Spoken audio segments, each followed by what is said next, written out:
গতকালের পর আজ ফের শিয়ালদা দক্ষিণ শাখায় রেল অবরোধ। নামখানা লক্ষ্মীকান্তপুর লাইনের পর এবার ডায়মন্ড হারবার লাইনে হলো রেল অবরোধ। জেনারেল কামরার সংখ্যা না বাড়িয়ে লেডিস কামরা বাড়ানোর অভিযোগে অবরোধ।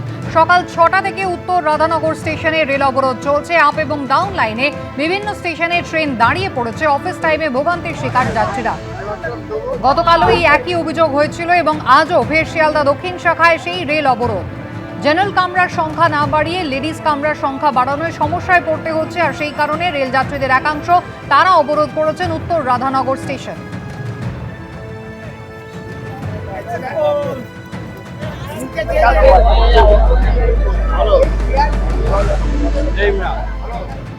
গরু পাচারে বাধা দেওয়ায় নন্দীগ্রামে পুলিশের গাড়ির চালককে পিটিয়ে মারার অভিযোগ, পিষে মারার অভিযোগ উঠল দুষ্কৃতীদের বিরুদ্ধে।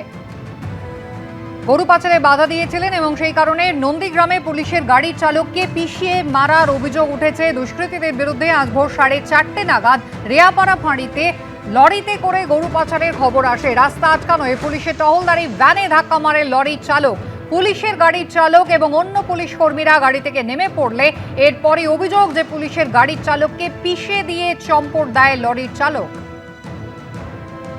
বিটন চক্রবর্তী রয়েছেন আমাদের সঙ্গে টেলিফোন লাইনে। বিটন, কি ঘটেছে? দেখো কুসুমিতা, যেটা পুলিশ সূত্রে আমরা জানতে পারছি সেটা হচ্ছে যে এই নন্দীগ্রামের রেয়াপাড়া পুলিশ ফাঁড়ির কাছে একটি ভোরবেলা খবর আসে যে বেশ কিছু দুষ্কৃতী একটি লরিতে করে গরু পাচারের জন্য ওই এলাকাতে গিয়েছে এবং সেই জন্য রেয়াপাড়া পুলিশ ফাঁড়ির তরফে সেখানে বাধা দেওয়া হয়। এবং যেটা অভিযোগ যে সেই লরির সহ দুষ্কৃতীরা প্রথমে সেই পুলিশ ফাঁড়ির যে গাড়িটি ছিল, টহলদারি ভ্যান ছিল, সেটিকে প্রথমে ধাক্কা মারে। তারপর পুলিশ কর্মীরা নেমে বাধা দেওয়ার চেষ্টা করলে তখনই কিন্তু দ্রুত গতিতে একেবারে ওই গাড়ির যে চুক্তিভিত্তিক চালক রয়েছেন, যার নাম হচ্ছে সহদেব প্রধান, যার বাড়ি এই নন্দীগ্রামের রেয়াপাড়া এলাকায়, তাকে একেবারে পিষে দিয়ে চলে যায়। ফলে স্বাভাবিকভাবেই কিন্তু এই ঘটনাতে রীতিমতো চাঞ্চল্য ছড়িয়েছে। কেননা এর আগে একাধিকবার অভিযোগ উঠছিল এলাকা থেকে এরকমভাবে গবাদি পশু সহ এরকমভাবে পাচার হচ্ছিল। তো সেই জন্য স্থানীয় বাসিন্দারা এই বিরুদ্ধে কিন্তু সোচ্চার হয়েছে এবং তার দাবি যে এই যে ঘটনাটা ঘটলো সেই জন্য অবিলম্বে যারা দুষ্কৃতী রয়েছে তাদেরকে ধরতে হবে, অন্তত এমনটাই তারা দাবি করছেন। জেলা পুলিশ যেটা জানাচ্ছে তারা কিন্তু তদন্ত করে দুষ্কৃতীদেরকে ধরার চেষ্টা করছেন। ধন্যবাদ সুমিতা।